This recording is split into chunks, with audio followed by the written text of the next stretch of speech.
You guys, we're back. Sean and Javon, all 52 podcasts, midday special. But a lot of stuff's been going on in the NBA, some baseball, a couple baseball things, actually, a few baseball things. Javon, what's good, man? Uh, just out here living. 2 days in 30 minutes until college football 27 is out, and I dedicate just such an irrational amount of time to that game. That game's had me hooked on Dynasty for the last 2 years, and now they've added NIL and a whole bunch of other stuff. It's going to be very unhealthy for me this summer. I'll be honest with Who's your team? Who was your team last year? Because I know it might switch this year. you. Oof. Oh boy. All right. So last year I had one where I started off at Maryland, then I left for Florida State, then I left Florida State for Ohio State. Man, so let me tell you what happened. I went to national championship with Maryland. Went to Florida State, won one. Went to Ohio State because Ryan Day left for an NFL job, and he left the best roster in the country. So I went over there. I think I won either 2 or 3 chips, one of them. Then I was sick of Alabama being sorry, and they called my phone. So I was like, you know what? I'll go try to revamp them. Then I ended that dynasty. Then I did a Virginia Tech one where it took me until either year 3 or year 4 to win the chip. So now I'm trying to figure out who I'm going to use for my first one come Thursday. So that's how many chips? You the GOAT. You Nick Saban. Don't even get me started on the first year. The first year, I started off with Temple, and then we did an online one, and I was Miami. And I went to like 2 national championships before I finally won one, the third one. And I had like the best defense college football has ever seen. I'm talking every defensive back of mine had a 99 speed. I mean, boy, they was flying around. I didn't have to blitz because my D line was just winning with 4. It was nasty. And I got sick of the ACC being so sorry. I was like, you know what? I'm gonna go to Oklahoma and trying to dominate the Big 12. And I went to 1 or 2 national championships with them at loss. So yeah, no, like you can see, I spent an unhealthy amount of time on that dynasty mode, bro. It's addicting once you get into it. Jeez, I didn't know. Maybe I'll get the college football game this year. I haven't played college football in a minute. Well, it just came back around a couple years ago, but I do play. Texas will be my team going in, but that's a whole another conversation. You and Arch, man, that's just. All right, let's get to basketball. We got college football we're coming. We got college football coming soon. All right, so LaMelo Ball, excuse me, Anthony. LaMelo Ball to Minnesota. Come on, I know. Yo, this midday schedule, man, got me on. That's LaMelo Ball is going to Minnesota to team up with Anthony Edwards in a new ramp team, and then the Hornets get draft picks, trade Miles Bridges, get Nas Reed. I'm confused, but you can go first and then I'll go after. I like the name of that duo, LaMelo Anthony. You did LaMelo Anthony, yeah. LaMelo Anthony, yeah. So here's where I'm at with this. The calls number one for now Minnesota needs a power forward. McDaniels can't play the 4 in today's NBA, especially next to Rudy Gobert. And hold on, let's think about the West. To get out of the West, you're only worried about OKC in San Antonio right now, because Denver's just known for messing it up. Jaden Quaintance and Terrence Reed have to prove they can play. They even think about them being in the starting lineup next to Wemby down in San Antonio for you to say you need a power forward against them. It's number one. And I'm not going to go too far into that because we got the Spurs coming up later. Number 2, who's OKC's power forward? Chet. The string bean. Yes. The string bean. I've got no problem with Jaden McDaniels guarding Chet. And when they go small, it's Chet at the 5 with a 4-guard lineup. Minnesota's just fine with this starting lineup. They needed a point guard. They went and got one. Now, playoff LaMelo is what I'm concerned. Because, the play-in was too much for LaMelo. Now, I will say I'm encouraged by this though, Sean. Let's say this. Go ahead. Keep going. He played real dumb, right? But did you see him stop playing? No. You have to You know live what with I the mean? mistakes. Yeah, you have to live with the So mistakes I with was him. encouraged by that. He stayed in it, and he actually wound up making some big plays for Charlotte down the stretch. The problem is he just made so many goofy plays early on that it had to come down the stretch, and they ended up losing. But I was encouraged by his last 5 minutes of that game. Like he wasn't.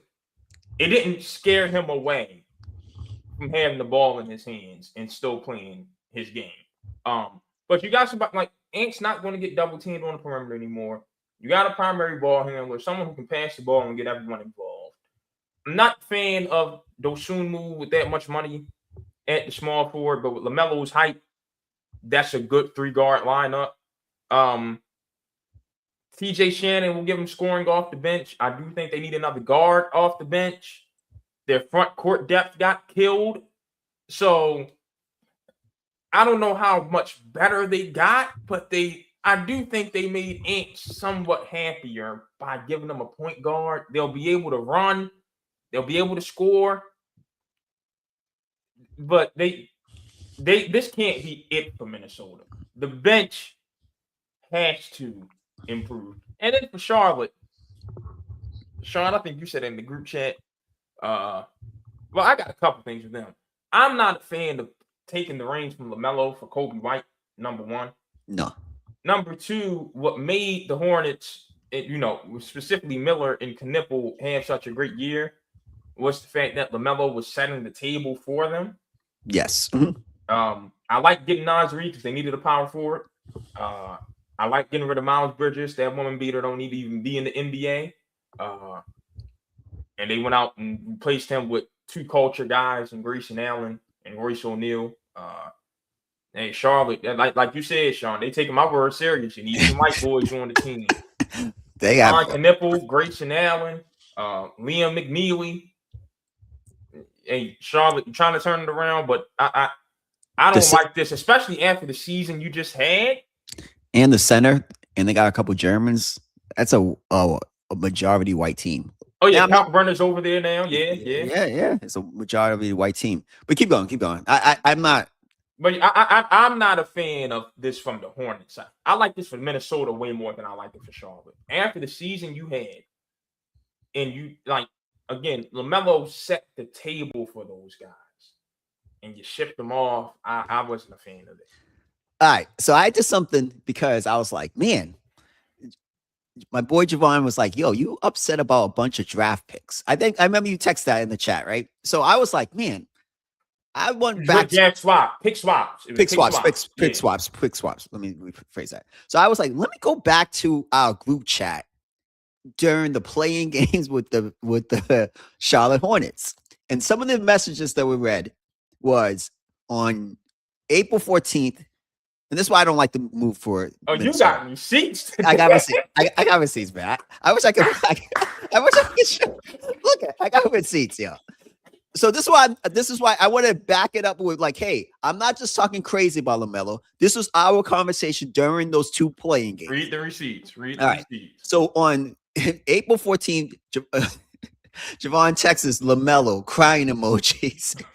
I text, yeah, LaMelo ain't a winning player. Then Javon texts, I don't know which game it is. It's the Hornets will be fine. LaMelo, on the other hand, then Javon texts, LaMelo's game ain't suited for this stage. And then Javon texts, take LaMelo out for Kobe White in the last 5 minutes. I'm like, for the last 5 minutes. Hey, I remember that. Yeah. I said, watching LaMelo ball is really looking like he isn't playing serious 90% of the time. All right, so that was some of our messages during the play-in tournament. And so that was 3 months ago in April. Unless LaMelo has had a new, I don't know. If LaMelo, I just don't think he's a winning basketball player. I think he's exciting. I think he's a talent. But what I saw in that play-in tournament, I understand why Charlotte was like, yo, we can't have him be the cornerstone of our team. Because I don't think his game, you have to live with a lot of mistakes, but the risk reward with him is big time. And so for a team like Minnesota that 2 years in a row prior to this year, they win the conference finals. This year they lost to San Antonio. I don't think LaMelo is the guy. I think LaMelo is a good player. If I was gonna do it now, I would have tried to got Ja Morant. I understand. You'd probably be like, but I at least seen Ja. 23% from 3 last season, and want to be a YN, Ja Morant. So you got to take LaMelo. I can't pair Ja and Ambrose. LaMelo and Ant's enough. I can't pair Ja and Ant. I will say this. You brought up a good point on this one, mentioning the Spurs. And I've said OKC earlier for other reasons. Now that I'm thinking about this, though, when those defenses get a hold of LaMelo. Come on. And that's exactly what I was thinking. You see what they did to Jalen Brunson in the first couple games of the NBA Finals? You see what they were doing to SGA, San Antonio? Come on, Javon. We got to be real. Like, I understand you for NBA TV, Adam Silver's just been hitting the luck of the draw. It's gonna be great TV, amazing TV. LeBron, we'll talk about a few. Might go to say great TV. I get it, but for winning basketball, is LaMelo built for the physicality of the playoffs? And the come on, Juwan. Yeah, I gotta be real. I was very surprised. Yeah, and I love LaMelo again. I think he's a good. You just need the NBA can market him more. He's gonna be on TV more. But is he a winning basketball player? Because what I saw in those play-in games was not winning basketball. And I get why Charlotte moved on from him. Because at the end of the day, is LaMelo going to be the guy who can lead you to a championship? He can shoot the three-pointer, but even some of those shots he was making against Miami, I was like, those are bad shots. Imagine against OK's. Because you remember, Minnesota's goal is to win a championship and keep Ian happy because he's going to be a free agent in 2029 in less than 3 years. It's that. It's 2 teams on the clock. You got Ant that's got to be happy in Minnesota, but now you got Jokic saying, of course, he might not sign no extension this summer. So that's Minnesota and Denver on the clock, man. And you best believe the vultures are swarming around the NBA right now. Absolutely, and they should be, because this is my last part about Minnesota. This is their last-ditch effort to appease Ant Edwards and build a team around him. What does this remind you of? What we just saw in Milwaukee, when you get rid of all your assets to appease your superstar, and at the end of the day, you know and I know that's not a chance. You don't got enough. You're not beating OKC. You're not beating San Antonio. Let's be real. Let's call a spade a spade. So you're putting yourself in this bind that in 2 years, probably next summer, Ant's looking at you like, yo, we don't have enough. And you just mortgage. You don't have control of your first round picks in the next 5 years. And I understand you have some tradable pieces. That's the only thing about the trade. LaMelo will have some value. All those guys, Travis Shannon, Vanderbilt, they all have some value in the league. So you can recoup like kind of better than Milwaukee, because I think they have way better plays. So, but my point is, I don't want to jeopardize my future for this last ditch effort or LaMelo Ball. Man. I hope he proves me wrong. The talent's there, but that's not serious basketball. Remember why Minnesota didn't take him in the first place? Because he said he wanted to be the president of the United States in an interview. Like, come on, man. We got to be real. We got to be real with each other. It's not a good basketball decision. It's entertaining. But if I'm Ant, the clock is ticking. The clock is ticking, especially with the building down here in ATL, his hometown. Don't be surprised. Don't be surprised. That's what I was saying. For Charlotte, I don't get what they're doing. You broke up 2 of the 5 guys. Remember, we did NBA stats. That was a prolific offense. That was a prolific team. That lineup, that last half of the season. Yeah, hey, that lineup got the Spurs up out of there. Oh yes, I forgot about that. They did. They were beating some good teams. That I will say that for the LaMelo Minnesota thing. Was it a regular season game late in the season? Sure. However, let's remember, it was a national TV game. San Antonio was fighting for the 1 seed, and Charlotte was fighting for its play-in life. And LaMelo showed he wasn't afraid of what San Antonio has over there. You know, San Antonio wound up getting an extra step better from then and now. But he won't be afraid. I'm not saying that's going to lead to him being efficient or smart or anything, but he won't be afraid. At least he got that going. He won't be afraid, but it's the physicality. And I do think that's half the battle. against San Antonio and OKC. Are your guards afraid of their defense or not? Okay. That's half the battle. Because when you look at we're gonna talk about the Lakers next. You look at Reeves and Luka, they pitch down their legs against those teams. Okay. I'm not mad about that. That's a good statement. I'm not. Brunson, although he played like doo-doo until game 5, he wasn't afraid of San Antonio. No, he wasn't. You know what I mean? That's OG Anunoby damn sure wasn't afraid. He was going in Wemby's chest.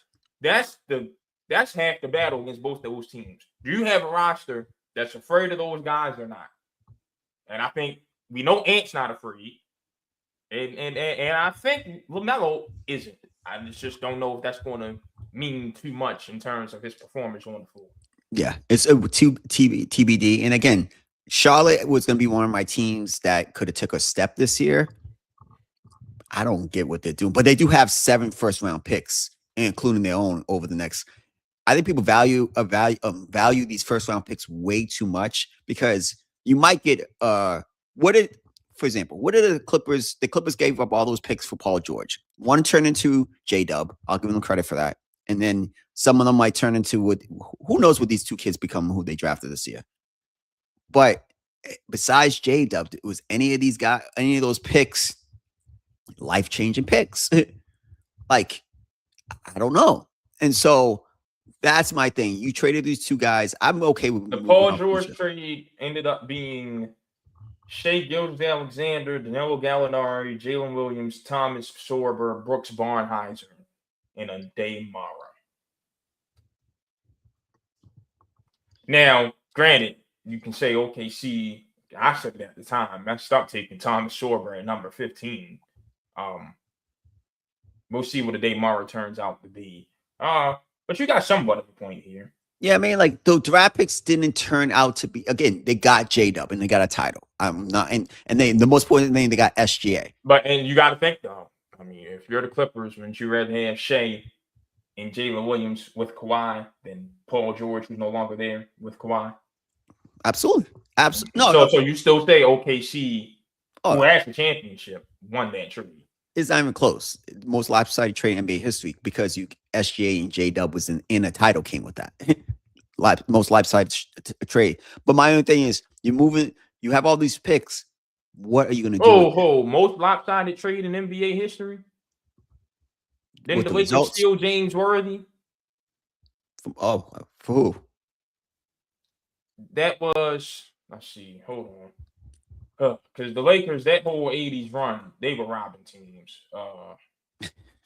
They were getting first-round picks and stuff like that. Magic was a robbery, if I remember correctly, from Seattle.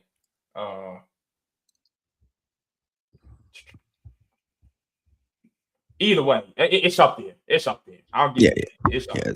Yeah. That's right. Yeah, James Worthy was a product of Ted Stepien being an idiot. Yeah, that was supposed to be. Let's see. Lakers received Cleveland's 82 first-round pick in 79 in exchange for Don Ford, of all people. Cavs finished with the worst record in the league in 81-82, leaving the coin toss to decide whether they or the worst record runner-up Clippers would get the first overall pick, and the Lakers won that flip with Cleveland's pick. They chose James Worthy over Dominique Wilkins and Terry Cummings. So Ted Stepien could have had either James Worthy or Dominique Wilkins and gave them to the Lakers. Okay. Who already had won a championship. Yeah. Teams need to stop helping other teams. It was so bad. Bill Russell did an interview with Kareem asking what motivates him to stay in the league. And Kareem said Ted Stepien. We have a rule in the CBA now called the Ted Stepien rule. You know what the Stepien rule is? No, what is it? You can't trade your first round pick in back-to-back years. That's how bad Ted Stepien made the Cavs look in the 70s and 80s. Oh, I never knew that sort of reason why. Okay. Makes sense. Makes a lot of sense. So, yeah, it's up there with lopsided. That's the third team in this that we do need to talk about. Phoenix. I still don't know what they're doing with their roster. They're bringing everybody back. Because Grayson Allen and Royce O'Neal, they set the record for threes by Suns duo in a season. And that it was throughout the whole year. Most through 20 games, most through 25, most through 41, most through 75, full season. Both of them. Two of the only defenders they have on that roster next to Dylan Brooks. So now I don't know what you're going after. And I don't know if they're able to bring Colin Gillespie back or not with their money situation. I think they probably saved some luxury tax money in this deal, if I remember correctly. Yeah, and they signed Gillespie back. Okay. But yeah. I still don't know what they're. Are they going to start Miles Bridges at the 4? I'm sick of seeing Miles Bridges at the 4. Yeah, we got to stop. I think what we have to stop with, again, he owns his team. But hold on, though. So much damage because you still got Green, Booker, Gillespie, Dylan Brooks, Miles Bridges, and Mark Williams all have to see the floor. Who's coming off the bench? It can't be Gillespie. I'm not watching. It's going to be Dylan Brooks coming off the bench, and then you got no defense on your perimeter and your starting lineup. What are you? Nah, Green has to come off the bench. Yeah, and now you're paying him all that money to come off the bench. Yeah, he's got to come off the bench because I do not want to see Devin Booker play point guard anymore. No. I do not want to see it. And D-Book, listen, I know you love your pops. You know what I'm saying? Boom, boom, boom. But number 15 ain't going to look right. And if he has a bad season, you already know social media going to be getting on him. Just please play good this year, Book. Please. Yeah, I'm confused about Phoenix in this aspect. The first day you available to trade your 2023 first round pick, when you don't have first round picks, you trade it already.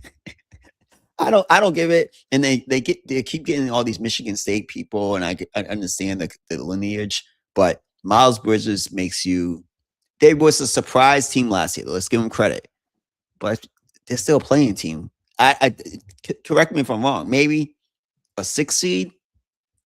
But none of this moves the needle to me at all. You saying 6 seed for the Suns? Maybe. I don't know. Nah, they're going back to the play-in. Right there. Well, they were 7th in the play-in, right? Yeah. They're staying there. They're staying there. Houston, Minnesota, Spurs, Lakers, and maybe Golden State. If they get we'll talk about that. But, yeah, you're right. That's play-in territory for that team. All right. Speaking of the Lakers, they are officially Luka Doncic's team because my nightmare come to an end. The reign of terror is somewhat over because the Bastards still found a way to screw them over. LeBron James informed the Lakers not too long ago, before we went on this podcast today, that they can move forward with their plans because he won't be a Laker next season. Now, the sly son of a gun did wait until Bronny's contract became fully guaranteed today to break that news. I hope they trade him to the depths of basketball hell known as Brooklyn or Sacramento and just let him rot. But whatever. But LeBron James is no longer a Laker. It's Luka Doncic's team. The Lakers granted Luka's request of extending Austin Reeves, gave him a max deal. Marcus Smart is opted out. He is a free agent. Meanwhile, Dominating is opted into his $8 million team option for the year because he probably wouldn't make more than a minimum on the free agent market. Easily.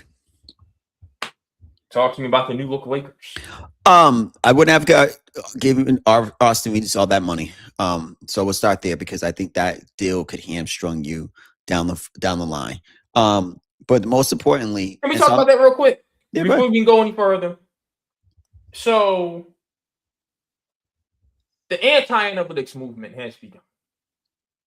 I've been waiting for this day for so long. David West, I acknowledge you as our leader. Did you see Bobby Marks with what he's hearing from the front offices? Yeah, about Jaylen Brown. Analytically, Jaylen Brown is a negative player. Mm-hmm.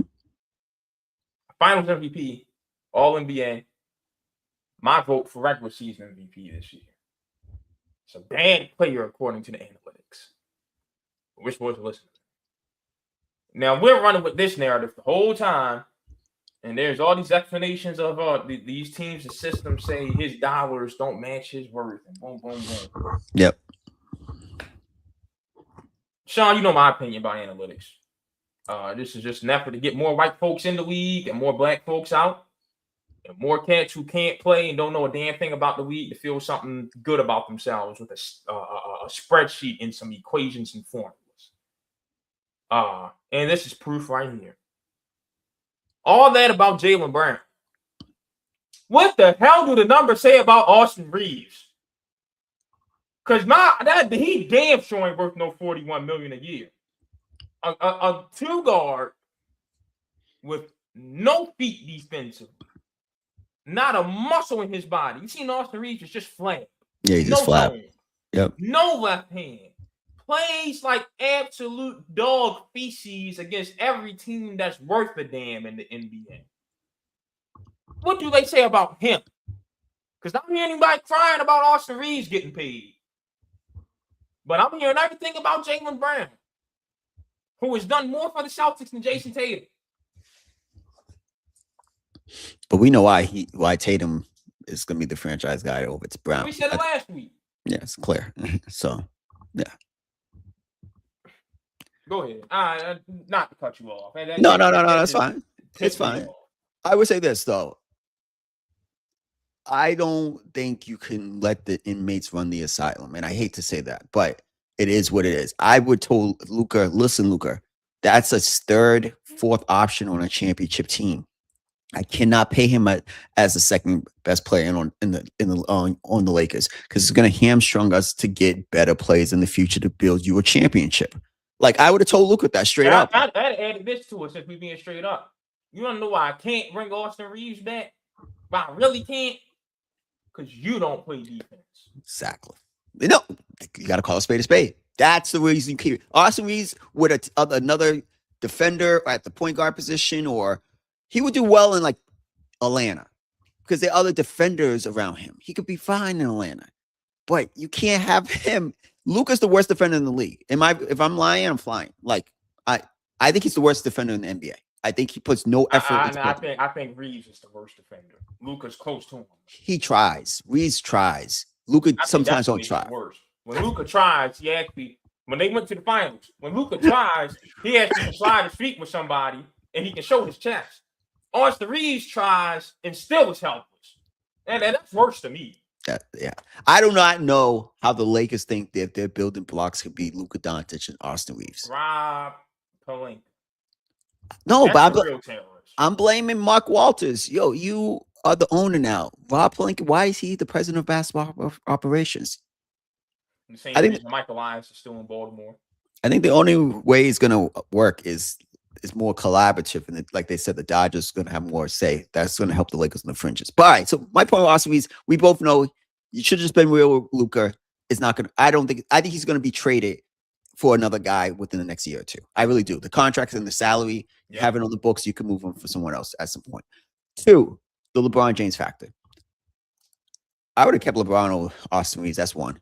But 2, it was time. I think that it was time for him to move on. I just don't think that it's, what does I say? The squeeze doesn't match the juice. I got you right here. Go ahead. LeBron James is the most disappointing Laker of all time. Behind Dwight Howard. Dwight's the worst. Yeah. Behind Dwight. Superstars. Because why, Sean? Why am I saying this? 1 title in a bubble season. Because when you are with the Lakers, you are expected to win what, Sean? Championships. Multiple championships with an S at the end. He only won 1. And only got to 1 more conference final. Sean, do you know the Lakers are his second longest tenured team? Well, he only played 3 teams, but three teams anyway. But he was there for 8 years. Yep, 8 years. 8 years. 2 conference finals appearances. Do that sound like the Lakers to you? Nope. And Jerry West might have got his ass kicked in the finals, but how many times did he go? 9. 9 times. Yeah. How many rings does Magic and Kareem have? 5. How many rings does Kobe have? 5. Oh, Shaq have a 3-peat. 3, yep. Yeah. Good point. Did LeBron not have Anthony Davis? Yes. And then, go get me Westbrook and Dwight Howard again, and Rondo, and Carmelo, and Luka. Yeah, it was a disappointment. He's not going to get a statue. I don't even think he should. He will. He does not deserve a statue or a jersey retirement. I We're think talking about the Los Angeles Lakers. What he did in LA is acceptable in Cleveland. Same what we do in LA. Yeah.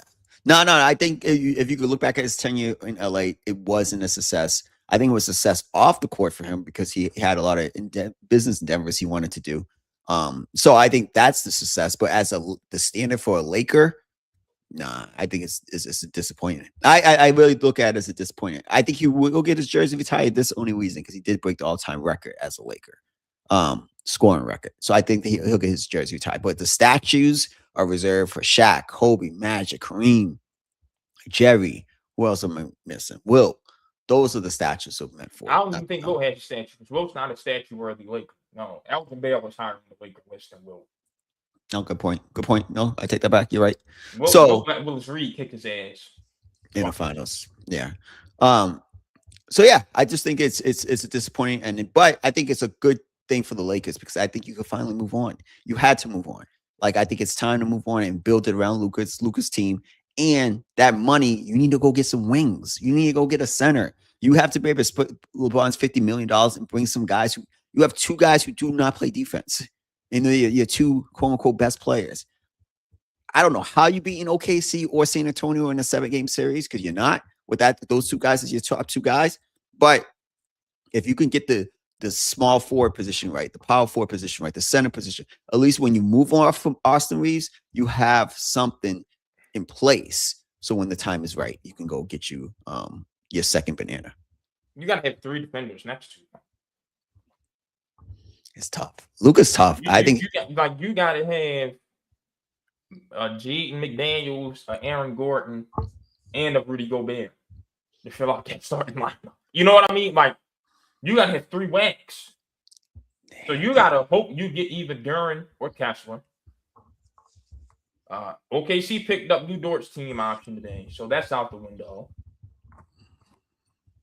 Yeah. Well, no, I would sign. I really like Kenrich Williams from OKC. He's a free agent. I think he's in his opportunity to play. Listen, I like Kenrick in New Orleans. Solid in OKC. I don't think he's going to play good basketball anywhere else. I think that's a product of OKC at this point. I don't think his impact's going to match anywhere else. He was barely on the floor and barely made any type of impact for them in the San Antonio series. Well, I do think he's a flyer guy because I'd rather bring Hachimura back. Damn. Hachi's not a great defender either. That's because they keep matching him up with these power forwards. What is he going to play? The twos? The threes? Hachimura ain't playing no threes. 6'8", 230. He moves like a power. He moves like a power forward. He's not. My man Rui ain't no slowpoke. You being disrespectful. Rui's not playing, but yeah, I think it's time for the Lakers. I think it's an exciting time for Luka. He can finally have LA to himself and put the pressure's on because I do not think that team's a championship. I got to see what's done, but who replaces LeBron scoring? It's a big offseason for them. Peyton Watson. Always hurt. I think that's what you got to go for. Always hurt. Who do you think LeBron's going to go to play with? Oh, you know who he's going to. Going to say on the Peyton Watson note, though. Always heard is a little crazy. 54 this year, 68 last year, 80 his second year. Yeah, he is a season away from that designation. But he got better this year, though. Like, he increased his scoring average by 6.5 points. Became a better free throw shooter. Became a way better 3-point shooter. 41% for the season, 49% from the field. I think it's worth a fly. Me personally. You're the one who, and you're the CBA guy. What's the price tag? I think I'm seeing 27 for him. 27 a year. Listen, I'm talking to you like this, Sean. I just saw Jock Landale get $14 million today for 1 year deal on a team that he's I asked to be a backup big. I can pay Peyton Watson 27 for 2 years. I like that Landale's. I like what they're doing here in Atlanta. I keep saying that, but I don't know. I don't know. I don't. Peyton Watson with that injury history, he's not a great defender. So how's he paired next to Luka and Austin? Yeah. That's the problem with the NBA right now. Why?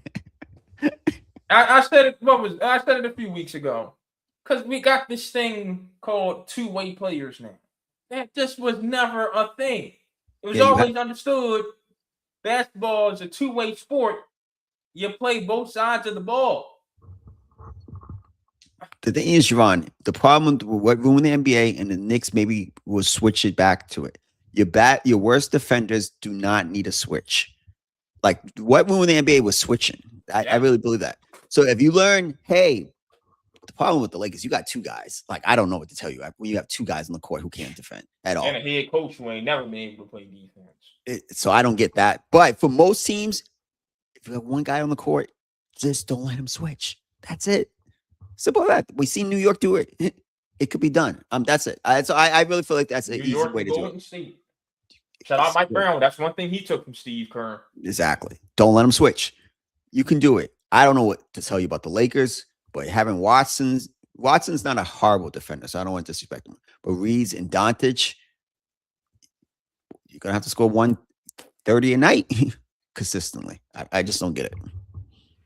All right, Sean, it's a new era in Portland. The Trailblazers have acquired Ja Morant. They're guards galore. My pops used to call them the Jailblazers again. And Mike Conori is their new head coach on a 1-year deal with a team option for the second year.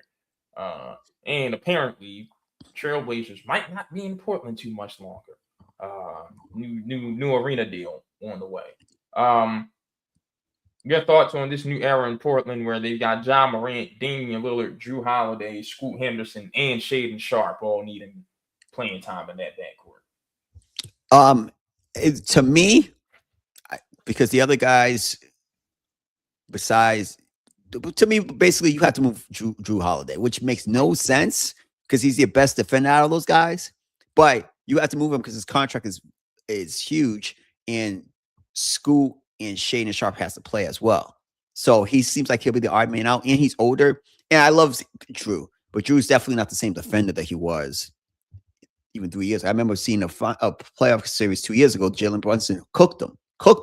So I wouldn't be moving off from Drew Holiday because he still has like 2 more years at a ridiculous amount of money.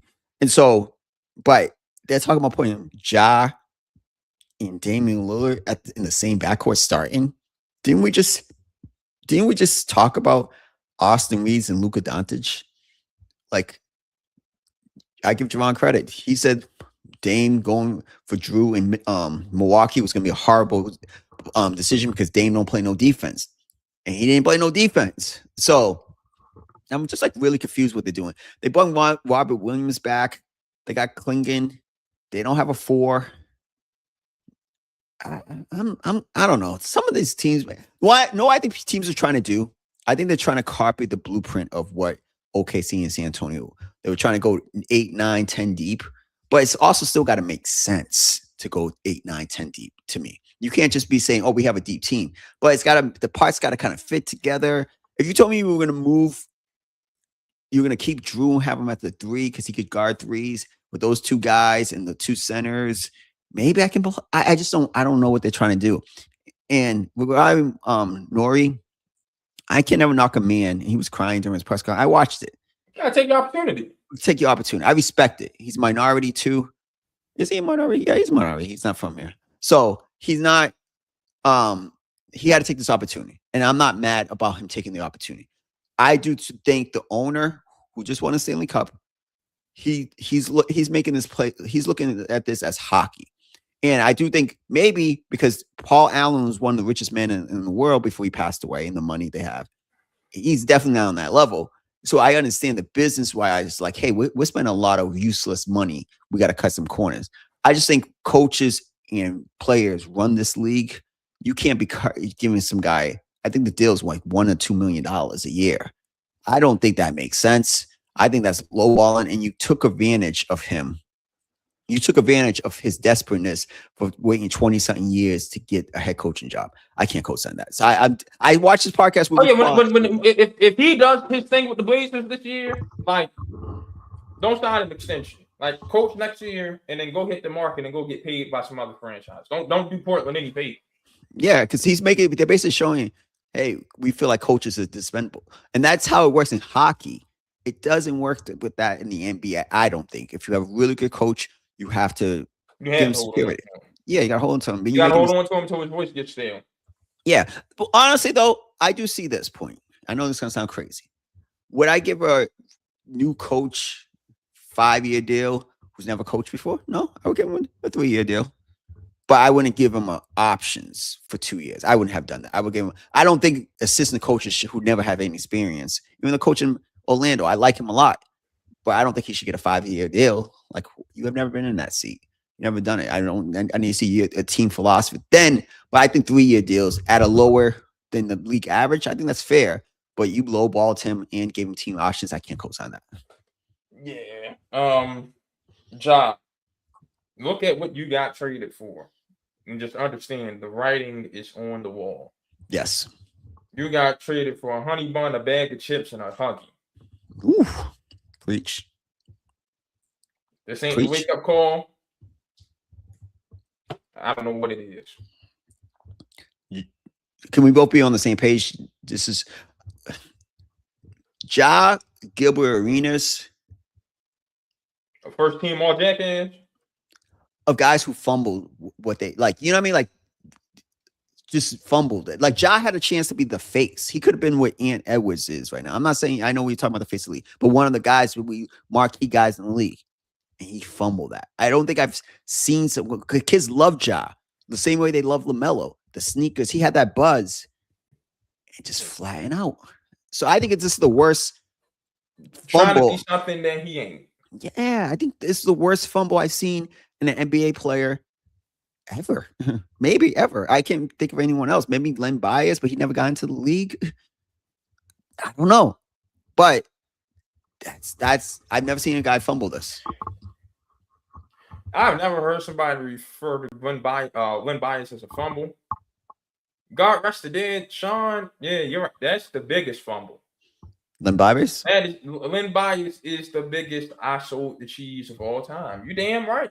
Yeah, God rest it. I'm not trying to be disrespectful. I'm just being real. Like, I think that if you think about it, the kid had it set up. He's going to the Celtics. He was, you know what I mean? Like, it was set up for him to take over the spot. Like, everything was set up for him. That's what I mean with Ja. It was set up for him to be $400 million guy. You know what I mean? Like, it was all set up for you. And fumbled it. Yeah. It was a fumble. We gotta call it spade. You fumbled it. So yeah, very disappointing job. But listen, he'll go over there. He's gonna earn his keep. A change of scenery is good. I gotta say this: Portland has a really good collection of talent, and the defensive player guy, what's his name? Jumani Kamara. Yes, I forgot about him. He could play the 4 at some points. Like, so in this NBA. So he's 6'7", 230. Like, that's not abnormal for a power forward at all. Yeah, exactly. So going with Klingon, Kamara, Avdia, and you just got to figure out who your starting backcourt is. Yeah, you got to figure that out. But is there a lot of like Scoot and Sharp are your young guys, and Scoot actually finally showed us something this year. I like Sharp. Drew Holiday costs a lot of money. Dame, I personally think is going to come back and be over the hill. And then you got Ja the Jackass. I'm just not sure about the collection of talent in the backcourt. Yeah, but now I forgot about. I do think they have a lot of talent. It's a lot of talent on that team. It's just, yeah, I don't know. You have to break up that backcourt. You have to go get more size, and I don't know if you have enough Like, yeah, and apparently now they're not in the Jaylen Brown sweepstakes. No, you should be in the Jaylen Brown sweepstakes. You could win that sweepstakes if you're in that Jaylen Brown sweepstakes because you could give up Henderson, Sharp, and all your first round picks and Drew in the deal, and still walk away with Jaylen Brown. No, you just tell Boston, you get Holiday back, and here's Sharp, and here's some picks. Okay, you do that don't kill Brown's value. Because then you could have a backcourt. Brown would be a 2, and you just got to damn Ja coming off the bench because that's Damon coming off the bench. Why not? A Portland legend coming off the bench, unless he shows he can't play anymore, then I'm all for him coming off the bench. Yeah, that's their problem to figure out. What's next, Sean? All right, so we got the Spurs and Raptors exploring a Kawhi Leonard reunion. Kawhi said that he's only going to sign an extension with Toronto. Damn, everybody has this leverage play. I'm only going to do this. I'm going to do this. People got to start calling people's bluffs, but that's another conversation. What's your thoughts about this trade? Is it over for Kawhi in LA? Yeah, they're saying Brandon Ingram back to LA. The Clippers will be moving him within like a year or two if that happens. With Toronto, what's that lineup? Is that quickly? Mm-hmm. RJ, Kawhi, Scotty. Who's playing the 5? Because they don't like Jakob Poeltl over there. Jakob Poeltl. I like Kawhi. That's nowhere near as good as that team he was on. No. Nowhere near as good as the 2019 team. Yeah, I'm surprised he wants to go there over Detroit. I think Detroit's the natural fit for him. The hell? Hey, send me back downtown. To Lakers? Yeah, send me back downtown. I said that a while ago on this podcast. I think that would be the perfect fit. Yeah, I think that'd be the perfect fit. I'm Sean, you said it. I'm just a bit confused by a lot of what's going on in the offseason. Like, I don't have many words because I just don't see the fit for a lot of these moves that are being proposed and discussed. Hell. No. I'm just looking at teams right now, Sean. Just stuttering with trying words. to figure something out. Yes, because I'm confused this offseason. It's been one of the weirdest. I don't like a lot of the moves. I'm not to be negative. I don't like a lot of the moves. You know what? No, because I got Garland now. There's nothing Indiana can give you outside of him. Outside of them, Bard. I'm just looking at each team, trying to send me back to San Antonio. I'll play the 4 next to Wemby. Send me back to San Antonio. I thought about Fox in, but you can't do that now that you got Keaton Wagler. No, you can't do that. You can't take. You got to let those 2 kids play, one off guard, 1 point guard position. So listen. Why won't they just make the best trade possible for them? Denver for Peyton Watson.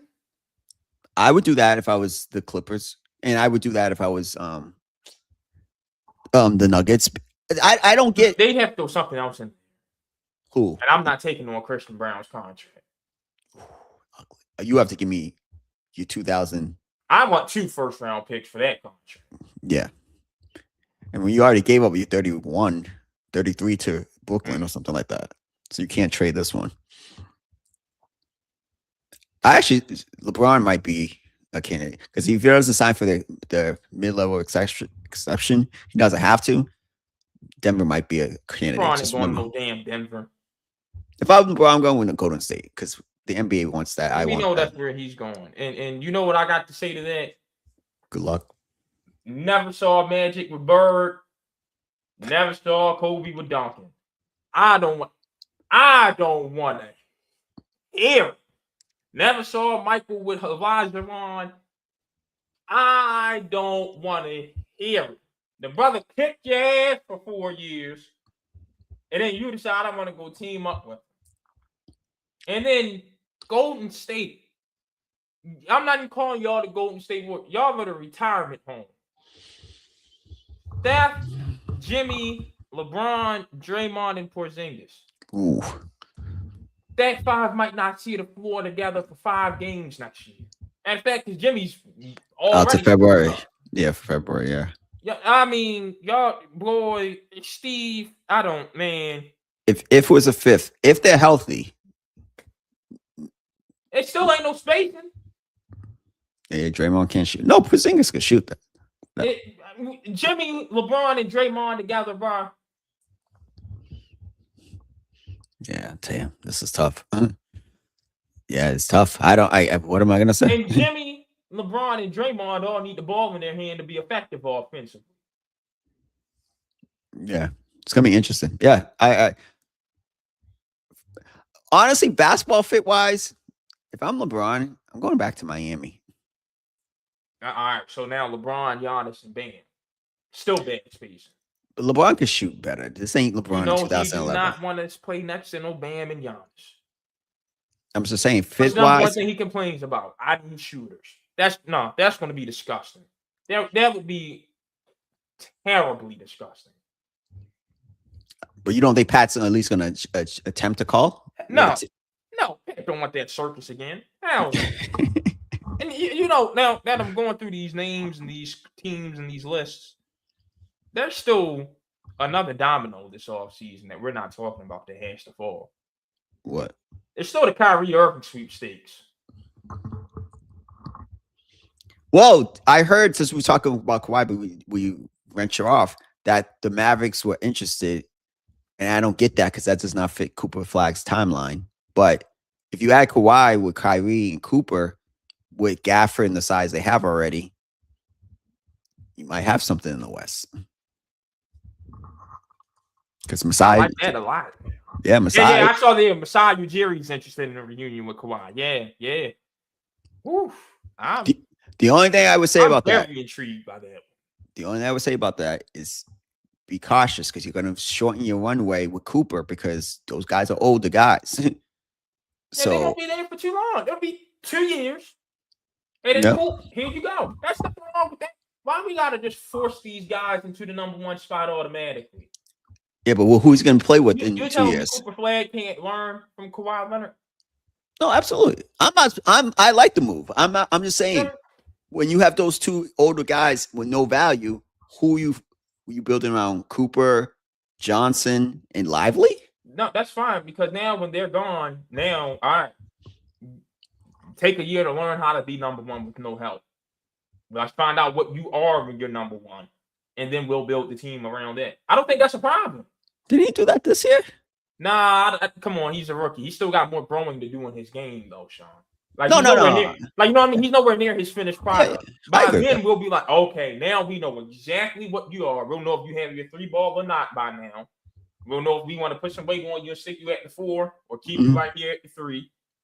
We'll know if you need the ball, how much you need the ball in your hands. Like, there will be a lot more questions answered 2 years from now than now. I would say this: Kyrie, Marshall, Cooper, Kawhi, Lively, Gafford combination. That's a good team. You're playing defense. You're playing defense. You're a good team. Are you good to beat the other 2 teams? Possibly in a 7-game series, and because Kawhi and Kyrie are really good playoff performers. And then Cooper has that moxie, but we just never seen him play in that type of thing. So I would say this because we kind of sold on it.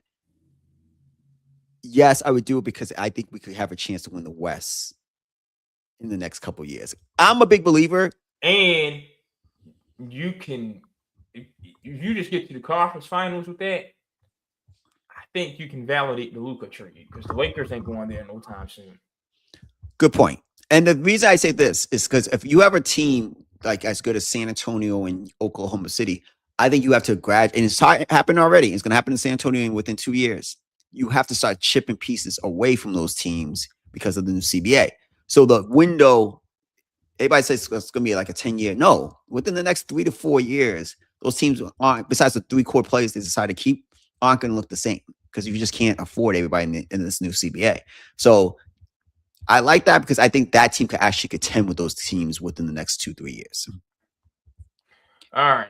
Wait, real quick. Oh, go ahead. Kawhi shouldn't go back to Toronto. In the East, who knows? But I don't see that as a championship team. But that's it. Nah. Yeah. The Mets, Sean. I got it real bad as an Orioles fan right now. I've added them to the list of teams that need to be sellers at the deadline. Matter of fact, I've got the full list. And the American League, as of now, the Orioles, the Red Sox, the Tigers, the Angels, and the Royals need to be sellers. Would you agree? Yes. But then I look at the National League and I say it could be worse. Because I look at the New York Mets and the stuff I see from them on a nightly basis. How there are still fans at Citi Field. How cardiac arrest hasn't increased at the Queens hospitals. I have no clue. Because what I see on the field from the New York Mets is utterly disgusting. And they are the leaders of the pack of the need to be sellers at the deadline crew. With the Rockies, the Giants, who I'm totally sick of. And the Reds are too young for me to call themselves. But the Giants, the Mets, and the Rockies. You want to talk about three teams who don't need to be on national television, who don't need to take anything but prospects back at the deadline, who can overhaul their front offices for as long as I'm concerned. Those three teams, disgusting. I do have to say this. What's your beef with the Giants? Sean, we both have this beef with the Giants. When the hell are you going to actually be something? When are you going to be somebody? Every offseason, we just think this is the move. We love this move. We love this roster. We got what it takes to be with the Padres and the Dodgers. No, the hell you don't. Good point. I'm sick of the Giants. Good point. And I do 15 games below 500. And we've been hearing the same song from them since Tim Lynch. I'm over. Yeah. Randy Devers, the worst contract in baseball right now. I cannot stomach to watch him play. Yeah. I can't disagree with that. No, he's Mike Trout has the worst contract in baseball, but easily. Most overrated player in baseball history, Mike Trout. Keep that title. Yeah, Ralphie. But yeah, I don't know what's going on in San Francisco. And they're a semi-big market team. I don't get what they're doing. But anyways, so I mean, you could have kept the A's in the Bay Area. Yeah. And shipped the Giants off. Yeah, you could have definitely kept that. I would say this. I do think that I think it's a prime job for Alex Cora. That's all I thought about when I saw this yesterday. Is Alex Cora will be the Mets manager because he's gonna get probably $10 million, $11 million from Cohen. It's right up to you. Just move your family 4 hours up, and I do think I really still believe in Stearns as the GM. And as much as I want Juan Soto to do bad in New York, because you don't need the Yankees for the Mets, the resources are just too big there. It's just too, unless they have a salary cap. If there's a salary cap, all bets are off. This is in this new system. And we got to talk about that eventually, what they're trying to propose for baseball. I do like some of the moves they're trying to propose, but that's another conversation another day. Because we have to, something's got to give. But anyways, I don't think guys should be getting 13-year contracts. That's just me. That's bad business for any horrible business. That's one of the owners, though. They get no sympathy from me for signing these dumb deals. No, absolutely. Shout out to Scott Boras and them, but the owners are bad deals. But yeah, I think the Mets had to move on, and it was the way they were losing, Javon. We could lose, but the way they lose, it's bad. I saw Juan Soto routine flopper. Yes, go behind him to the wall, inside the park home run, and he's just jogging his sweet little time. Exactly. No culture there. No standards there. Oh, don't get me started on Francisco Lindor. Zero culture. Hold on. I got another one for you. The knight in shining armor, the golden boy, the next prospect. Francisco Alvarez has some of the worst at-bats you will see in baseball. Yeah, he was supposed to be the one. Yeah, Francisco has not. He swings really hard, but he's just like Yeah, some bad at bats. They again. I'm really surprised what Stearns did in Milwaukee. And you add these assets, then I just assume it's gonna work, and it hasn't worked. I'm just really surprised. I don't know what else to say. It hasn't worked. Hold on. I mentioned everybody. I almost forgot these two. Brett Beatty and Mark Vientos. Yeah. Are y'all going to do anything positive with your lives?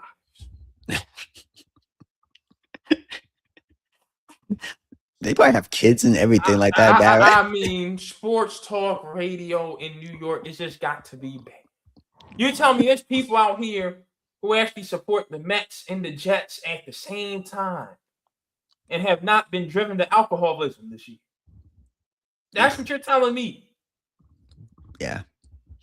I have not heard a good thing about those two players yet this season. Because there's nothing good about them. They've been bad. Just nothing. Nothing good about them. them. I mean, 1 week you think one of them is the worst. It's like they have a competition to see who can top who for being the worst player in baseball. And the pitching staff has exploded. It's bad in New York. But I think what should help, sometimes I think I saw someone say this, new owner syndrome. You come into a thing, you want to run your team like you've done your business.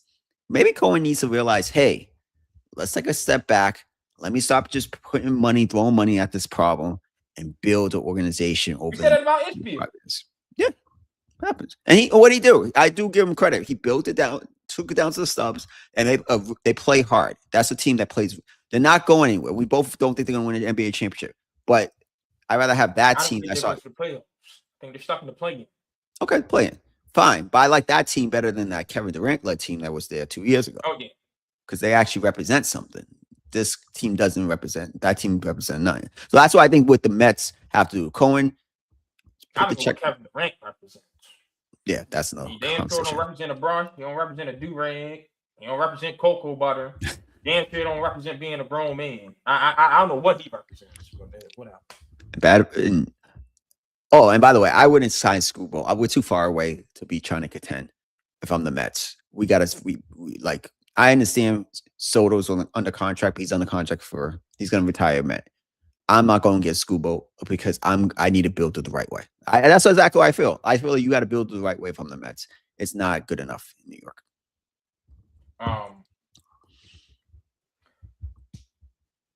The Angels. Fire Perry Manasian. Sean at some point. Now, Grant, hold on. By the way, I'm not excusing him, but he was off. Horrible. Horrible. I'm Anthony Rendon still.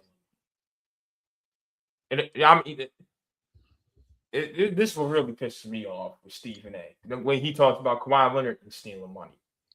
Brother, there's somebody else in the city of Los Angeles. Actually, my fault. LA County, Anaheim, whatever. Is Anaheim LA County or Orange County? Orange County. Orange County, suburb of LA. Regardless, LA's B team of baseball, just like LA's B team of basketball. Who really deserves all that smoke he's got from Kawhi Leonard? And that's Anthony Rendon. And for Stephen A. to come from a dad who's so-called just the biggest baseball fan he knew, it's a damn shame you spend all that time in LA and you give Kawhi Leonard the blues more than Anthony Rendon. I've never seen someone care less about a sport than Anthony Rendon with baseball. Ben Simmons is trying to make another comeback to basketball. This guy, Anthony Rendon, can't be bothered to take BP. Yeah. You know thing about Anthony Rendon? I think I saw a quote that he said that he didn't love baseball. Talked about it on this podcast. Yeah, okay, yeah. Right. Last season or the year before. Yeah, he said he don't love baseball. Yeah. So I'm not excusing anything Perry Manasian did in Anaheim. However, at some point, and you got to keep cycling through the front office and the skipper. And you know Suzuki's going to be next. At some point, when do you just look at yourself and say, I've just done a terrible job with my franchise? Mm-hmm. I saw something that said Artie Moreno had a chance to get Juan Soto back in a deal for Shohei Ohtani and chose not to. Yeah. That's what we're dealing with now. Yeah. It's bad.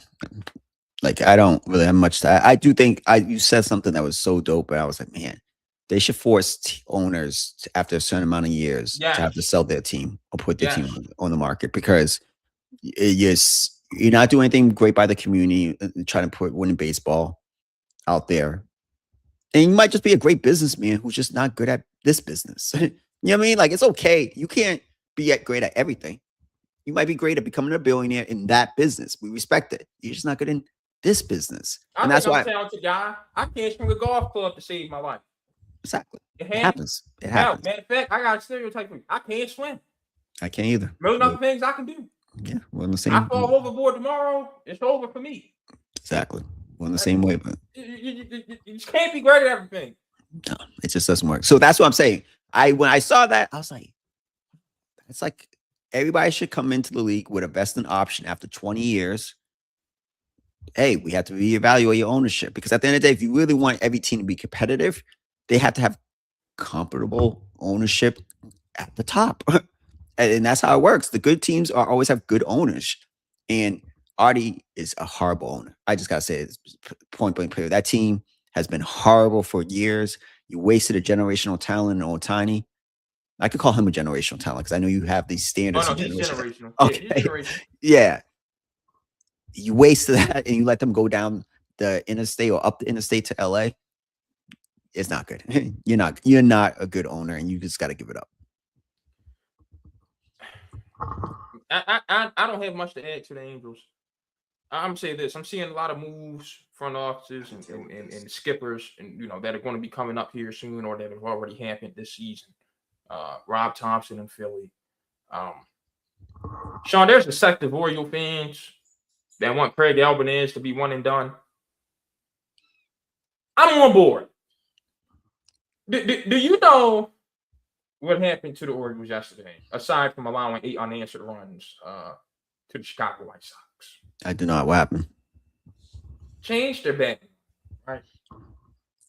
Moved Gunnar Henderson back to lead off and Taylor Ward to the 2-hole. Do you know what Craig Albanese's reasoning was? Nah. Just take a guess. I gotta give myself some time to see this. Just take a guess. One gets on base more than the other? First of all, Sean, Gunnar Henderson's batting like 220 this season. Yeah, I haven't followed with them. So yeah. I got nothing to say. Scott Boras had fun trying to get him paid. Sean, he said the run from left field is a little too long for Ward to have him batting lead. Yeah, that's not good. That's horrible.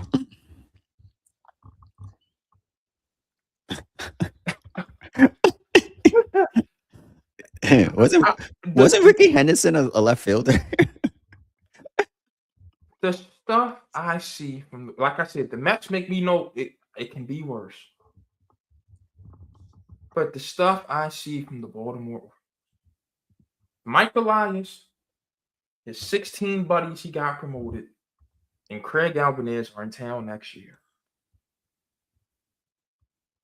I just don't know. First of all, I wasn't going to go to a game this year. The only reason I'm going is going to be the end of July. The Phillies are coming to town, and it's just going to be a chance for me to catch up with a whole bunch of homeboys. That's it. I will say the hell with that if we do a trip like that again next year. If I see any of them on Utah Street. I just don't know. I don't know. Why are we on it? I'm Detroit.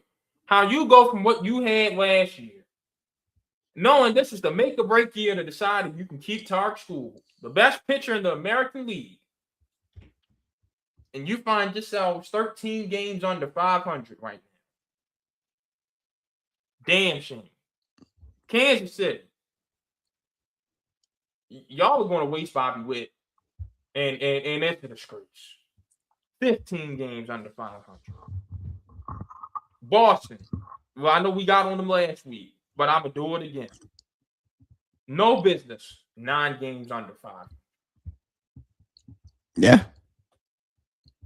No business with that team. Matter of fact, I got you right here, Sean. Why the hell do we only have 5 teams in the American League, 6 teams in the American League that are 500 or better? Yeah, I was just gonna say the American League's been embarrassment for Major League Baseball this year. Some bad baseball. That's why. And I'm at another team that needs to be sellers at the deadline because I'm sick of seeing them in the middle. Minnesota, just trade Byron Buxton and get this thing rolling. Sometimes I was having this conversation earlier today. Sometimes you just got to be decisive, make decisions, and just live with it. Either way, live with it. Be decisive, make a decision. Simple as that. How do you feel about Houston? Because I think their run's over. I don't think it's too early for them to start rebuilding either. I really don't.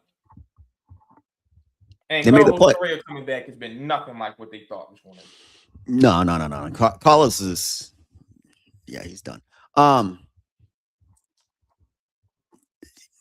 I wouldn't, if I'm the owner, maybe if I could convince myself for another year run, but we had so much success over like a 10-year run. I have no problem with doing a rebuild because I don't think I think Oakland is that team of the future. Not Oakland, Vegas. Is it Vegas in that division? Sacramento. Yeah, whatever. It's that team of that future in that division. So, and I don't know if we're good enough to compete with them over the next couple of years, to be honest with you. So I have no problem with doing a reset. But who's the cornerstones over there in Houston? That's my only thing. Alvarez, you let a lot of talent go over there because you can't sign everybody. I get that, but Jim Crane's a billionaire. I'm whatever. It's not my business. Borrow some money from man to man. Who knows? All right. Sean, so Jalen Duren thinks he's worth $40 million a year. Mm-hmm. Yeah, I mean, whatever. Detroit smartly says no, you're not, and now there are conversations with the Kings and the Lakers for a sign and trade. If you go from playing that bad in the playoffs to getting your way shipped to Sacramento, that says so much about you. Exactly. It says so much about you. And it says I will never even entertain thinking about having you on my team in my life. People got to be real with themselves. Walker Kessler as well. Maybe, actually, let me take that back. You are what the market dictates to you. So there's a lot of desperate needed teams. The Lakers would. I think the Lakers would give. I wouldn't give them 40 because you can have 4 guys on your team making $40 million. Well, 3 guys. You could because OKC's doing it. But yeah, teams are desperate. I could see the Lakers who are desperate going in that kid and giving him $35-40 million a year. And then your core is Duren, who we see in the postseason, Austin Reeves, and Luka Doncic. Have fun. And then let's talk about Sacramento. Don't you already have Maxime right now? Listen, you want Duren? If I'm Detroit, give me him. I don't want to pay Duren. Yeah, I don't want Sabonis. I don't want Sabonis either. But I don't want to pay Duren. I'm dead serious. I don't. No. I want to pay him $25 million. I don't want to pay him 30. I don't want to pay Kessler 30. I'm making these guys a $20 to $25 million centers. So I'm dead serious. I rather have a guy on the rookie contract, and I tell Cage, excuse me. Listen, the only thing about Detroit is this: it's not a desirable market. So the people you bring in and if you develop, you most likely want to keep. That's the only reason I might go higher up on my offer because it's not like Kawhi had to go out of the country to come to Detroit. No one can tell me Detroit's not the perfect candidate for Kawhi. But he says, excuse me, I'm not signing no extension anywhere else but Toronto. You know what I'm saying? So that's my only deterrent. But other than that, I would let the kid walk and get something in a signing trade for him. Yeah. I've got nothing else to add to it. Yeah, when you go from I stunk that bad in the playoffs to just send me to Sacramento. I just want to get paid and not give a damn about winning whatsoever. Whatever. Sean, Brendan Swordsby's out of options. The CFL said keep your ass over there, and the NFL's not going to hold supplemental draft for him. I'm just saying this. Yeah. Let's get back to teaching these people actions have consequences, And I'm gonna really get to it. I'm sick of white boys being able to just cry and apologize their way into not having to serve any punishment for the crap they do. Yeah. Time to move on from him. Time for him to move on. Time to him to spend the whole year just training. He's going to be out of football for it looks like. And I think that's good for him. I think that even for the NFL, he comes into the draft. I'm suspending him for the first 8 games of the season next year. Oh, you ain't even done with him. Damn. No, pause. That is crazy. Yeah. That was crazy. That was crazy. Yeah, that was crazy. I didn't mean to talk to you like that, man. That was crazy. But my point is, he's getting 8 games next season to start off because he betted over 9,000 times, something crazy. He had a sickness. He needed help.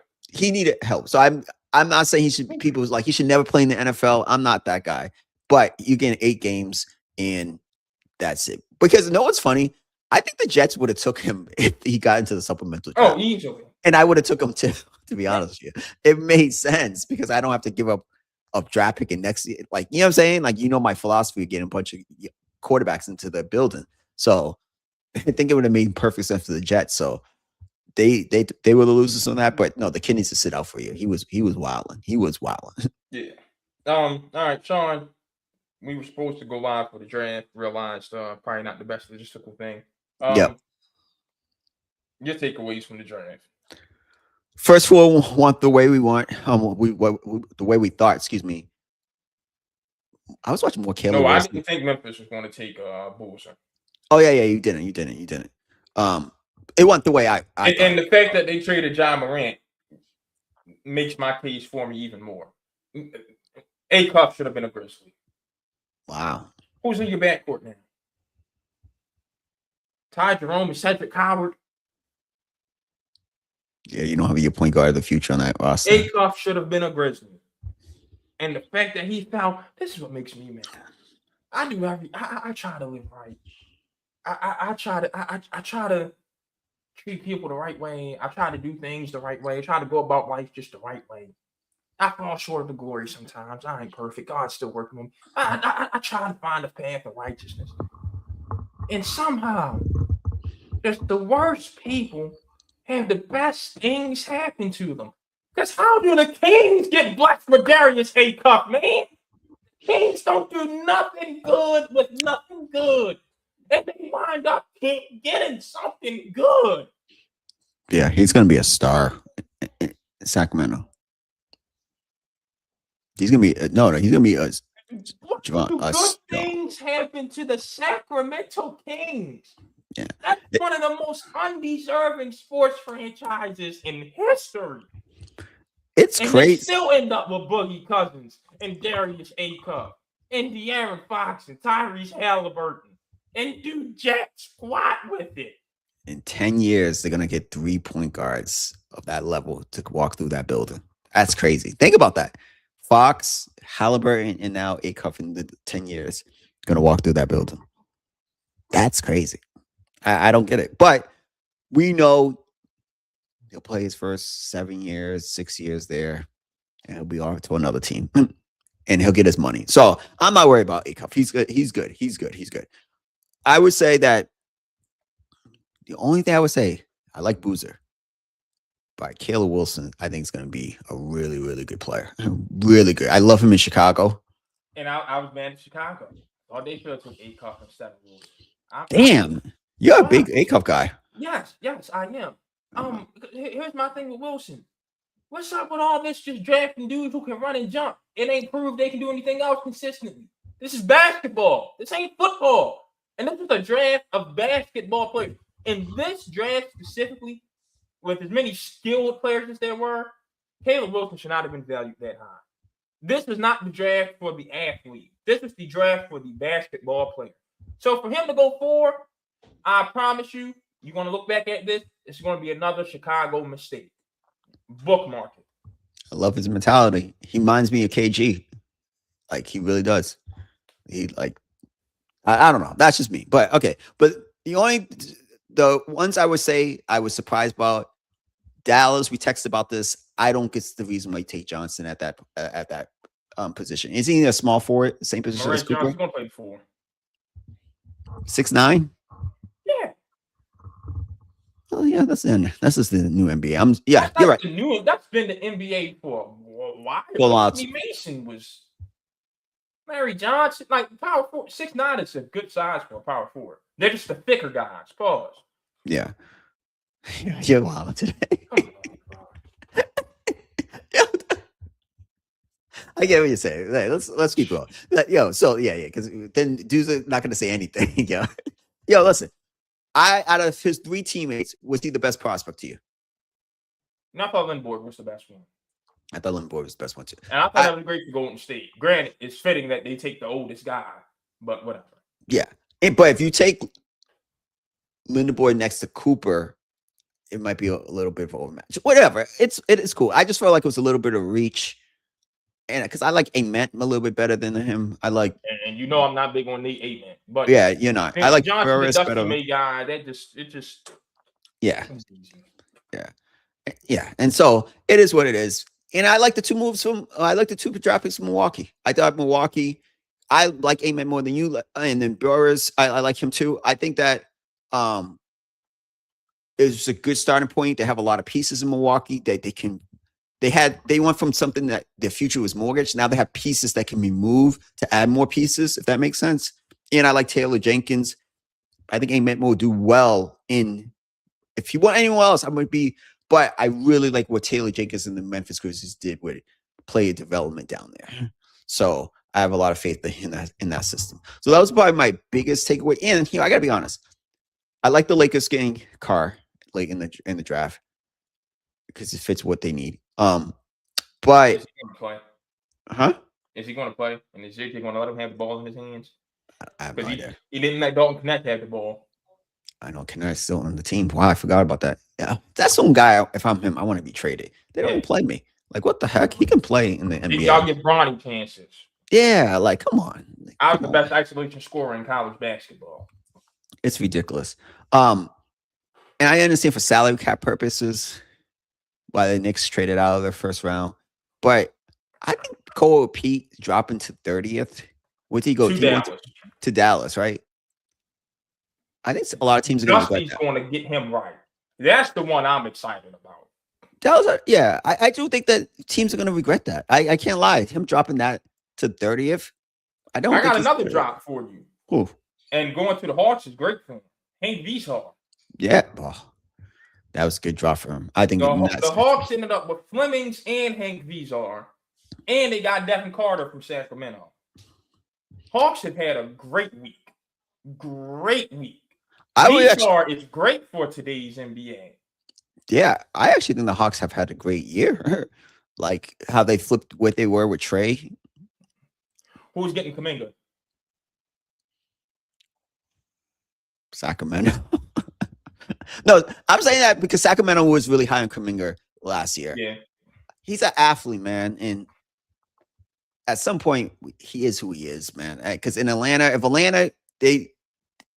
I thought he was going to be a backup here. And they got Wiggins and they were like, yo, you can go. That tells you a lot about what Atlanta thought about him. So I don't know. What we were looking at, Acuff, Meek Clifford, Keegan Murray, Jonathan Kuminga, and either Maxime Reynaud or Jalen Duren to build with for the future. Is that team the worst team in the NBA or Chicago or Brooklyn? Brooklyn. And now you can't be in the bottom 3 because your odds are stink.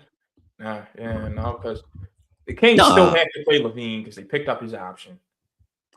And I'm be honest with you, the NBA is going to conspire against the Kings. No one's going to trade you for DeRozan. They're going to make the Kings cut him and then go get him for cheap in free agency. I don't know. The Kings and the Nets are easily in the running for top pick in the draft. I think those two and the Bulls are going to be the 3 worst teams in basketball.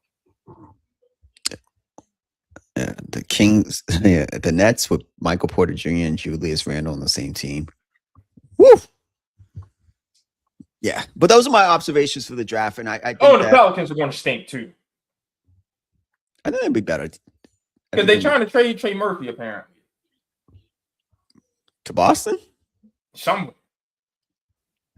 If I'm Boston, I'm thinking about that move. We didn't talk about. I still don't get why Boston's trying to move Jaylen Brown. I just don't. But yeah, if I'm Boston, give me Herb Jones and Trey Murphy. Yeah, I'll do that, Trey. In a pick, and y'all can have Jaylen Brown. Yeah, I'll do that in a second. And he'll have his own team. He'll be with Zion. First, by the way. Who, the Pelicans? No, the Celtics. I think Pelicans easily get that. I can't lie. What the Celtics did, and I like DeJounte Murray and Jaylen Brown next to each other. I like that. I like that. Zion, you got Queen, I like that move. But I would say this about the Celtics being worse. I saw what they did last year. I can't bet against an organization like that again because I thought they were going to be one of the worst teams. And see Tatum can carry him by himself. Yeah, there's going to be an opportunity. Both of those guys want to be the man. It ain't easy when you don't have another guy. So let's see. When they play each other, smoke. Yeah. Yep. Must see. Yep. Must see TV. Easily. What else do I have? OKC getting the DeMar I love. That's a mobile 7-3 guy. They might have their answer for Wemby, depth wise at least, because Hartenstein did. I don't care what nobody says. Hartenstein did a good job on Wemby. Amazing job. And now you got somebody else when Hartenstein goes out. Now, Chet, if you want to keep being a turkey, go ahead. We got a DeMar. What are they gonna do with Sorbert? He's not gonna play. Thomas Sorber 6'9" and a string bean. He should never been 15th pick. Keep going. That's fine. And he ended up at Georgetown for a reason. I don't know why Ed Cooley thought Tom Sorber was going to be the next savior of Georgetown.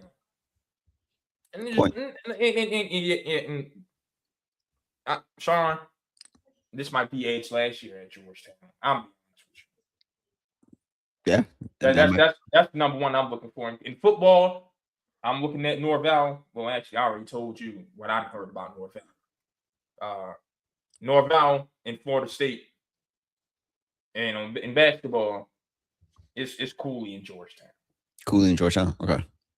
Easily. But anyways, the Spurs, I think Jaden Quaintance is going to be a way better NBA player than Terrence Reed. Everybody keeps saying Terrence.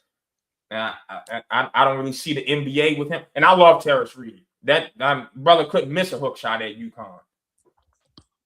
I don't know if he translates to the NBA. Let me find his measurables. 6'11", 265. He might, you know what? He'll be the backup big behind Wemby. And it might be a better. Oh no, that's mine. Yep. All right, 6'11" in shoes. 6'9" and 3/4 without 9'2" standing reach, 7'4" and a quarter wingspan. Standing vert's 29 and a half. Max vert's 33. I just don't think athletically he's going to cut in the NBA. Yeah, yeah.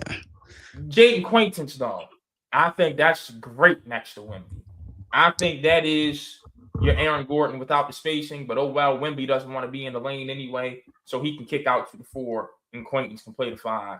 You've got your size when you're playing these big teams. What you just said is my problem. Oh, I'm with you. Yeah, I'm with you 100%. But hey, and it makes me want San Antonio not to win the title till they realize, hey, this guy needs to play. Yeah, it's got like when LeBron got a post game because Dallas made sure he was a shooter. That's unlocked the Miami Heat. I feel like that's going to unlock the San Antonio Spurs once they decide, hey, Wemby, you're going to play closer. But Quaintance right next to him, they need that physicality. We all said they needed some type of size and a power forward type of position, Aaron Gordon type of style. It makes sense to do that. And I like that they saw their weaknesses. It was like, oh, we got to address that moving forward. I respect front offices like that. And Luke Cornett is not. He was a third center on the Celtics championship team. Yeah. So that's what tells you what he is. Move forward with Castle, Harper, either Vassell or Champagne, whichever one's hot that night, with Wemby and Quaintance. That's a good closing lineup for the playoffs. Yeah. But it still comes down to Mitch Johnson. You're going to have an offense this year. Mitch got to go too. The Spurs, the best thing that happened to them, they're going to look back is that they did not win the NBA championship against the Knicks this year. Like, Yeah. it was the best thing because they would have been fool's gold to come back Yeah. and think they win multiple titles the way they play.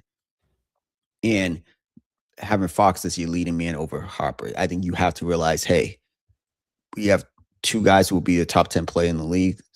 We got to hand the keys over to them. Speaking of which, what was all this panic about Landry Shamet? Like, Landry Shamet's irreplaceable now? I think the Knicks are running back. I don't know if I'm paying Mitch Robinson because whatever. Oh, but he's gone. Yeah. I don't know if I'm paying him. But Knicks fans, I don't want to be a hater. Like, I feel like Kevin Durant came off as a hater. It might be another 53 years. Enjoy this summer. Enjoy your title. And that's all I'm going to say. Because that's the only one they're seeing. They're not winning with this core again. They're not winning all the time. I think we're pretty sure. We said this before the finals on this podcast. So whoever wins is not repeating, and the Knicks are never going back. Yeah, I don't see them going back to the finals. Absolutely. So we shall see. But I'm happy for the Knicks again. Pepe Sanchez, Rick Brunson, Mark Tyndale. Happy for the guys. Glad they got their ring, but that's it. That's it. Sean, anything else? Let's see what this offseason entails for the NBA. I would assume Rich Paul will be front and center about getting Anthony. First of all, why if I'm in Washington, I'm trading him to Golden State? I'm getting the best deal for Anthony Davis. Yeah, I'm not paying him no max extension. No, 33, that injury history. And first of all, let's talk about Golden State. So y'all wanted LeBron, Steph, AD, and Draymond. Have AD and Draymond not gotten worse as jump shooters over the last 5 years? Mm-hmm. So you wanted that together with AD at the 5, which he hates playing and which leads to his injuries. Dunleavy. Yeah, you're terrible. I'll be honest with you. But yeah, Washington, just no need to extend that, brother. Trade them and move on. Yeah, I don't. Washington, you got AJ. You got some nice young pieces. Still mad at you for giving Trey $200 million when no one else was bidding against you. Shout out to Trey. Shout out to his agents. His agents, I gotta give him. The Heat wanted him. The Heat wanted him. For 212? Not that much, but the Heat wanted him. Imagine Trey in a Miami Heat. Oof. Hey, desperate times calls for desperate measures. But I would have, matter of fact, he should have been calling for Ja Morant, by the way, if you want to Trey Young. No, not the trouble Ja can get himself into. Miami. Oh, yeah. Oof, my bad. My bad. You got Haitians, Dominicans, Cubans, Jamaicans, Puerto Ricans, and black folks. No. Yeah, that was my bad. I was thinking more of the culture. White folks in Miami. Yeah, it's just been bad. Yeah, no. I just thought about the culture and the vibe, but I forgot completely. There's a whole place you have to live for 6 months. That people live for vacation. He shouldn't be down there. Nah, you're right. Get him in Portland. Get him away from everybody. He's on the top of the United States. If you get in trouble in Portland, I don't know what to tell you, man. Though we did have the jail blazers, but we'll see how it goes. Well, this is a great time on the calendar. We got Wimbledon and the World Cup going right now, and the World Cup has been fire.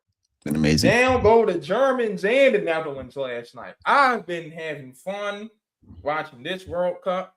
I've got real faith in the Americans. Been shouting the early exit at Wimbledon. Serena's back. Great time on the calendar, man. I can just turn my TV on all day and just enjoy. It's been amazing. The World Cup has been all we thought for. That Portugal-Colombia game the other night. I got one for you. Austria and Algeria the other night. It looked like both teams were going to be content to tie. Mm-hmm. And then out of nowhere, boom, Austria with the goal. And then Algeria is like, okay, watch this and go get theirs. All in the last 5 minutes to kick Iran out of the knockout rounds. That was fun to watch. It's been dope, and I do like that they did multiple cities, all over the North America. I thought that was dope. I think that's fire how they've been doing it, and yeah, shout out to the World Cup. It's been amazing. Hey, in NFL, keep the natural grass in those stadiums. Facts. I saw someone complaining about that, but they should definitely do that. The whole NFLPA should be striking right now. We're not playing this season if we don't get natural grass. Amen. Preach, preach, preach. Simple. All right, well, that's all we got. We'll be back. Oh, wait, one last thing. Prayers up to CJ. Chris Johnson. Yeah, man. Broke my heart to see that yesterday. Broke young, around my age, young. Broke my heart. That was when my generation was first getting into football. CJ 2K, Jerome Bettis, Arian Foster, Matt Forte, Fred Jackson, Darren McFadden, Maurice Jones-Drew, Ray Rice, Willis McGahee. That was the era that made my generation fall in love with football. So yeah, Chris Johnson. Hey, shout out to his wife. Holding it down. And shout out to CJ. He's like pretty much donated his body to science while he's still living. To like help people after him. Yeah. With experimental treatments and stuff for ALS. And shout out Michael Strahan. Great job handling that interview. But yeah. Hearts out to the Johnson family, the Titans community, just all of those folks to him. Yeah. No, definitely praying for that whole family, because to even see Steve Gleason still, I saw him, he's 49, still living, but no way to live, man. That's so sad. Super duper sad to see Chris Johnson. I mean, we saw OJ Brigant for years in Baltimore with. It's just. Yeah. Oh, last one other thing. Bills, you can't erase history. Not putting OJ there is. And you wait until he died. Yeah, that's wrong. And I'm glad Rob Parker lit into them. Somebody never won anything and never will win anything. Yeah. So you ain't had a damn thing happen to the city of Buffalo before OJ said. Yeah. Regardless of what people do, and some people do some bad things or whatever, you stand on that. You can't erase history. And what they done, what he did as a football player, you cannot erase that. That's wrong. That's wrong. Respect the jury applies to everybody but this. So whatever. Preach. All right. Well, we'll be back next week. Be out.